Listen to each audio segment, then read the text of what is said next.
Hello students, welcome ulit sa online tutorial natin. Once again, maraming salamat sa mga nag-avail sa YouTube membership. So medyo marami na tayo. Hopefully, marami din ako natulungan. Sige. So proceed tayo. Number 34. So for the frame shown daw, compute the following: horizontal reaction at A, vertical reaction at A, and calculate the reaction at B. So ano ba to? Dalawang hinge. Although dalawa ang hinge, supposedly this is indeterminate, but since meron tayong internal hinge dito, this makes it determinate. So first, horizontal reaction daw sa A. How do we solve for the horizontal reaction sa A? So to solve for the horizontal reaction sa A, we can actually sum up forces horizontal, no, is equal to 0. The left equals the right. However, first, I think hindi muna tayo dadaan dyan kasi medyo mahirap i-solve. So, ang una natin i-consider, by the way, pag mga itong klaseng problem, divide the free body diagram into 2, no? Mas madali yan. Sige. So, ang first consider this one. Buti na lang, no? May answer key para hindi tayo malito sa, confident tayo sa sagot natin. Sige. So, draw ko muna yung first na beam. So, sa first beam, I'll draw the free body diagram of the first beam. So, ganyan. Ganyan, no? And then we have varying load. And then, of course, since hinge yan, by the way, walang moment sa hinge, but meron siyang horizontal and vertical reactions. Sige. Yeah. Okay. So, based on the figure, let's set sum of forces vertical. So, I think madali lang to, no? Anong letter ba yung hinge? Tawagin lang natin RH. R hinge V at saka R hinge horizontal. And then this is RBV. This is RBH. By the way, I think we can agree, no? Paano ba to? Hindi kasi natin alam kung ano yung RH. Siguro RBV muna. We can actually solve for the vertical, no, by summing up moments at point H dito sa hinge. Sige, so lipat ko muna to, ang figure natin. Check natin.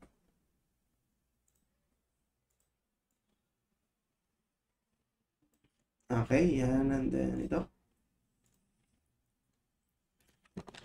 Yan.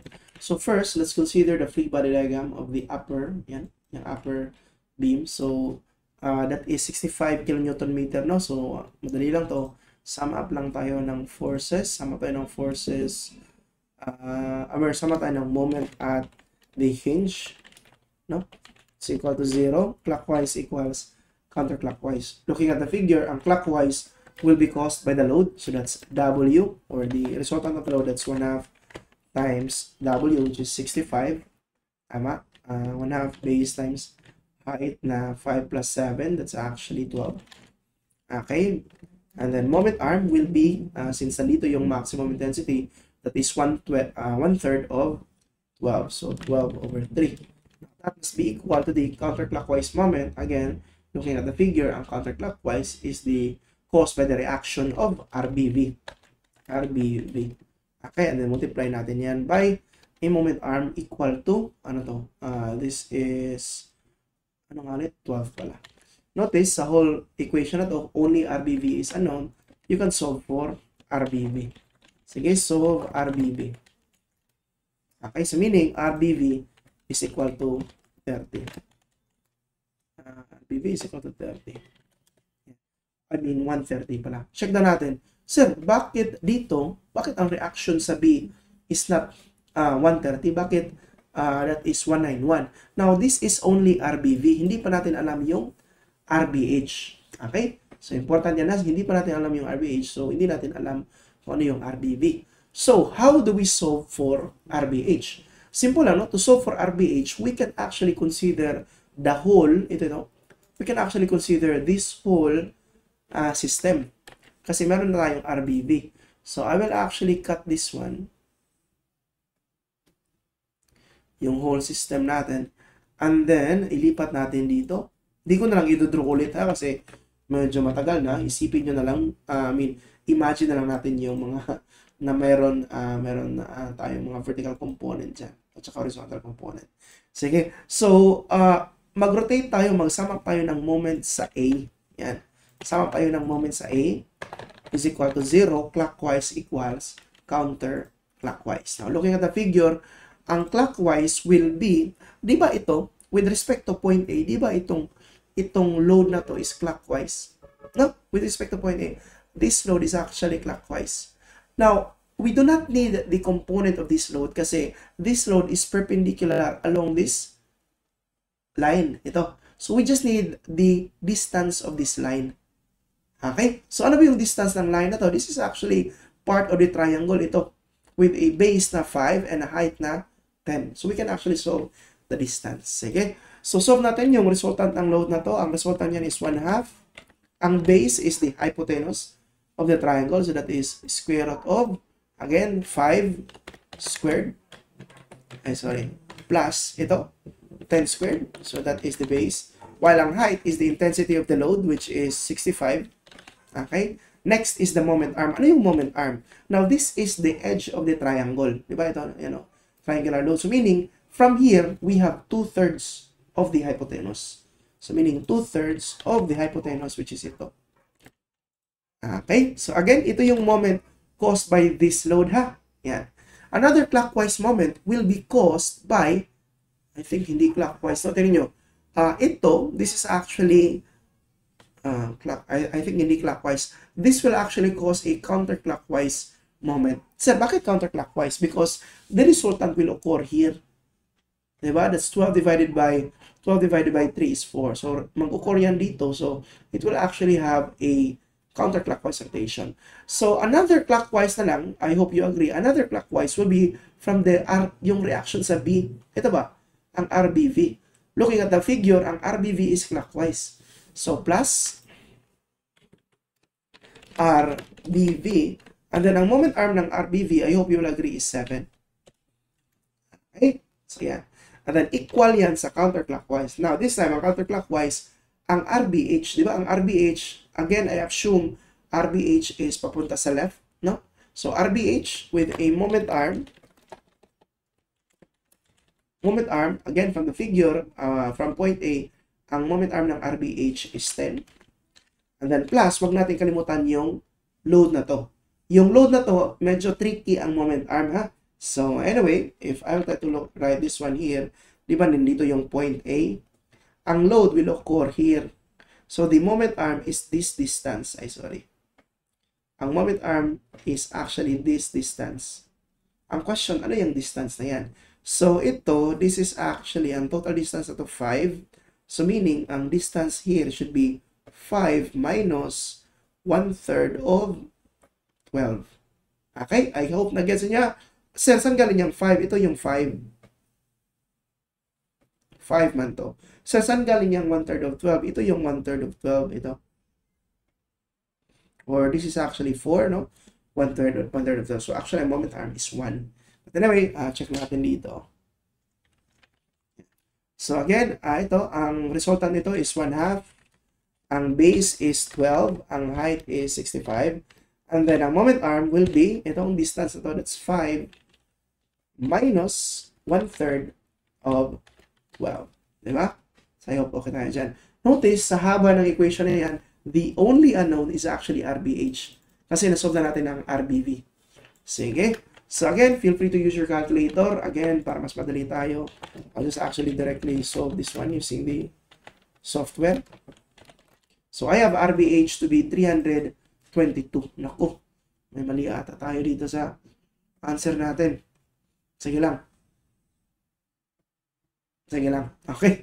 Sige. So, anyway, pag may mali tayo, we can actually determine that one. So, RBH is equal to yan. So, to solve for the RB, or resultant load sa RB, we can just actually have it on RBV square plus RBH square. So, 348. Ang problem dito, this is 191. So, maybe, no, nagkamali tayo along the way. Check na natin, but saan ba tayo nagkamali? Dito, how about this one? Tama naman yung RBV natin. Consider this one, 1/2, base is 12, height is 65. Ang moment arm is 12 times 3. Tama naman. Ang moment arm naman dito is 12. Tama naman. Tama yung RBV natin. Next. Dito, check na natin. Baka dito tayo nagkamali. Ang moment arm nito, by the way, ano yung area nito? 1/2.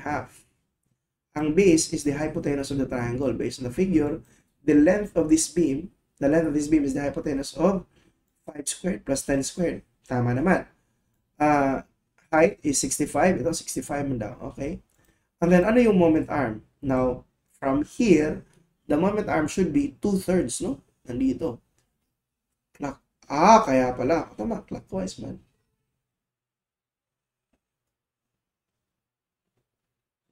Tama. Sorry. Ito pala, mali pala ako. Itong 65 will cause a clockwise. However, hindi ko alam bakit nandito. Itong RBV times 7 will actually cause a counterclockwise moment. Hindi ko alam bakit nandito siya. Bakit nandito ko nalagay, di ba? Upward. So, counterclockwise with respect to point A. So, ito ilipat natin to dito. Wala yung dyan. So, supposedly nandito yan. Counterclockwise. The same with the other forces. So, kopyahin ko na lang to. And then ito.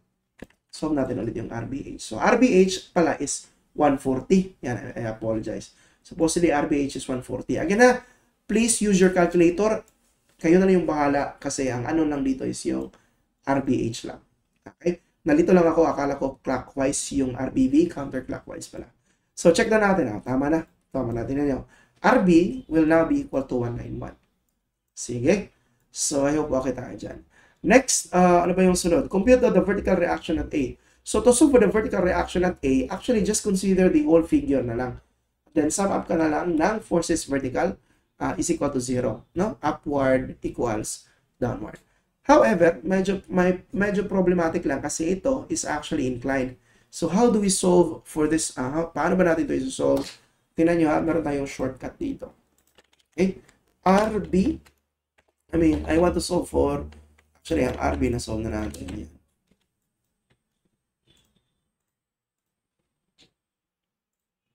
Okay. So, sum up tayo ng forces vertical is equal to 0. So, for, RA. Yan. Sum up tayo ng forces vertical is equal to 0. Upward equals downward. Number 1, upward, I assume RA should be upward, no? So, RAV is upward. And then, ano pa? Plus, ano pa ba yung pwedeng upward dito? I think ang component nito, di ba? Ang component nito is upward.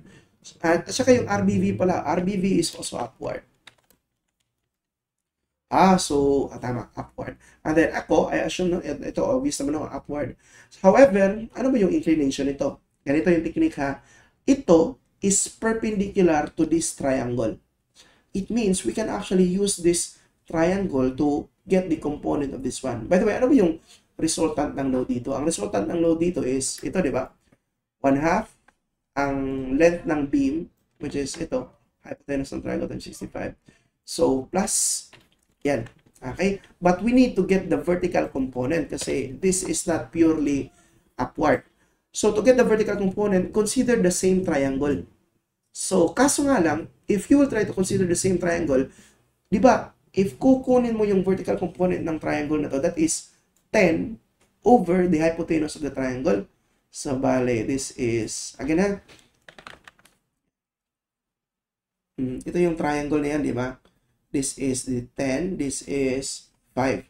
And then ito yung 10 squared plus 5 squared.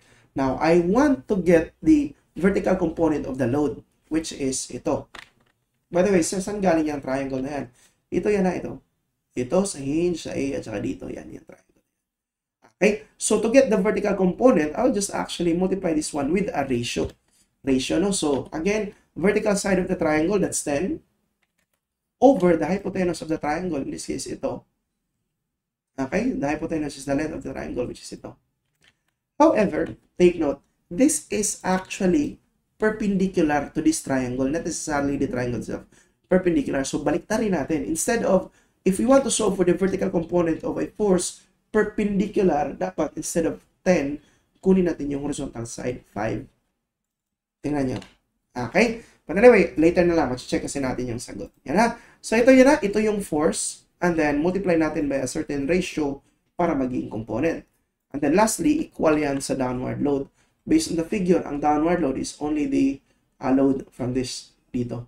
So, yan, that is actually 1/2 base na 12. Ang height is 65. Sa whole equation na yan, the only unknown is RAV. Check down natin kung tama ba yung solution. Tama ba yung ginawa natin na solution. So, RAV.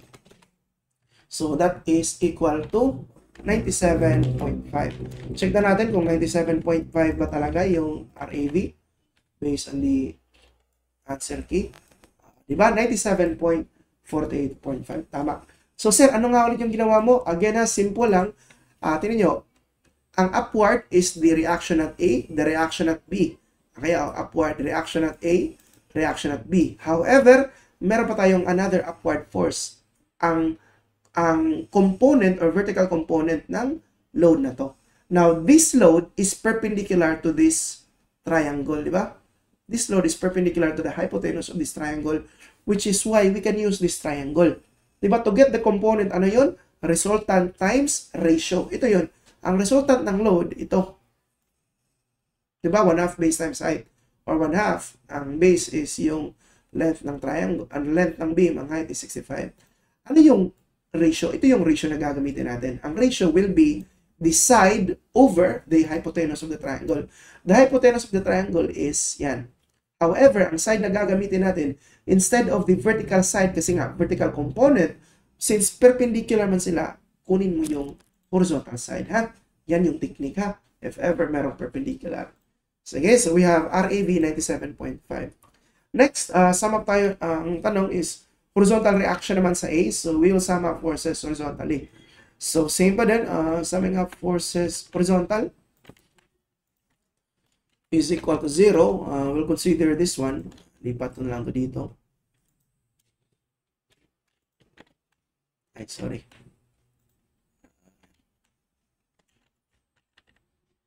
Oops. Ito lang pala. Okay. Oops. Yeah. So, summation of forces horizontal. Number 1, ang horizontal, to the left equals to the right. I will assume ang RA is to the left. I will assume yung reaction is to the left. The same with RB, V to the left. So, to the left will be REH plus RBH. Okay? By the way, nasolve na natin yung RBH kanina. Ang REH na ang ano. Now, this must be equal to the force to the right. Ang force to the right, I hope you will agree, is the component of this one. So, actually, same lang kanina. Ito, this is the vertical component, di ba? Resultant times a certain ratio using the triangle. Now, kung kanina ang vertical is 5, ngayon ang horizontal naman is 10. Ano lang? And then the only unknown here is RAH.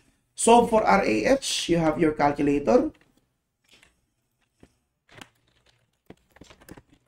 Yeah. So RAH is 184. Okay ha? RAH na lang ha, yung unknown dito. So RAH is 184 ata. Tama, 184.16. Sige, so I hope okay tayo dyan. Okay, I think nakuha naman natin yung mga sagot. Yan ha.